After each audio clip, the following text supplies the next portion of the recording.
Hi again from the garden. So I'm out here this morning doing a couple different projects that I thought you might be interested in. The first one I'm doing is potting up some dahlia tubers in some gallon pots. All of my dahlia tubers are so ready to go in the ground, but we're not quite there yet as far as soil temperature. So I have a few gallon pots laying around and I'm going to pot some up just for a test.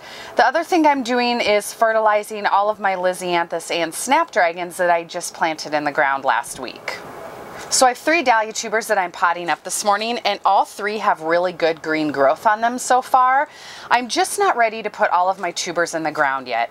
Dahlias like a soil temperature of 60 degrees or higher, and we just aren't quite there yet. We have had a stretch of nights that have all been in the mid-30s. Tonight it starts to be warmer and the extended forecast is really good, and so I'm hoping to get them all planted next week. But in the meantime, I'm going to pop a few in some gallon pots just for a test run to see if I can get ahead of the game a little bit. Alright, so I have 3 dahlia tubers I'm putting in these pots. These are all from Pepper Harrow. They're nice and firm, and all 3 of these tubers have growth on them of 1 to 2 inches, so they are ready to go in these pots. The ones I'm doing are a Sweet Natalie, the Cornell Bronze, and the Barberry. And I'm just popping these in gallon pots that I had laying around. I probably got them last year with some perennials in them. I'm using regular potting soil to go in here. I'm not going to fertilize them. They're going to be in here for such a short time, I don't think I need to. Now when I put these in the ground, I will be fertilizing them. The bed that they are going in has been completely amended with compost and garden soil. Plus I'm going to put a little blood meal in there too.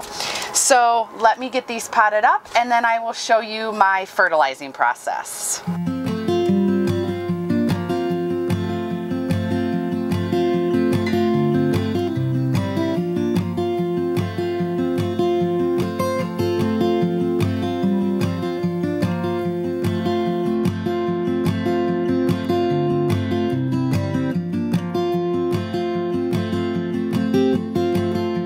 Okay, so all 3 of my dahlia tubers are in their pots.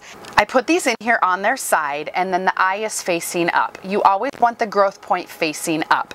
And then I put about 4 inches of soil over top of these, and then you'll also notice that I watered them in.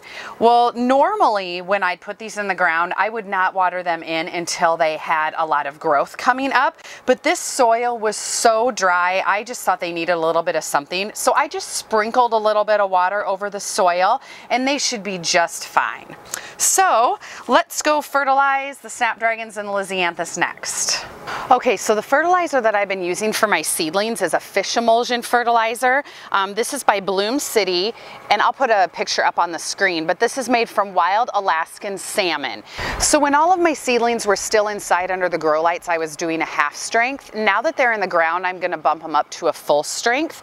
And according to the directions, it says during the vegetative stage, you want to do 1 to 2 ounces per gallon, and then during the flowering stage, you do just 1 ounce per gallon. Well, none of these are flowering yet, but I still want to play it on the safe side, so I'm just going to do 1 ounce per gallon.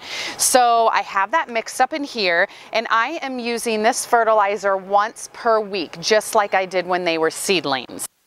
And I'm hoping this gives them that extra boost, in addition to the soil amending that I did.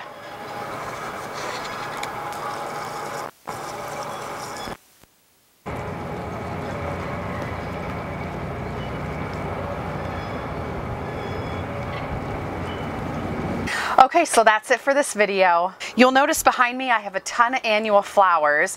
Our night temperatures are finally in the 40s and not the 30s, and so I finally get to plant all of my pots and planters and window boxes. I have so much to plant. So that is my next project.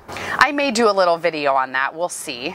The other project that we just started yesterday was the pergola build, which always turns into something bigger than just the one project. The garden shed is getting a door and new siding, so that area is going under a huge transformation, so there will definitely be a video on that.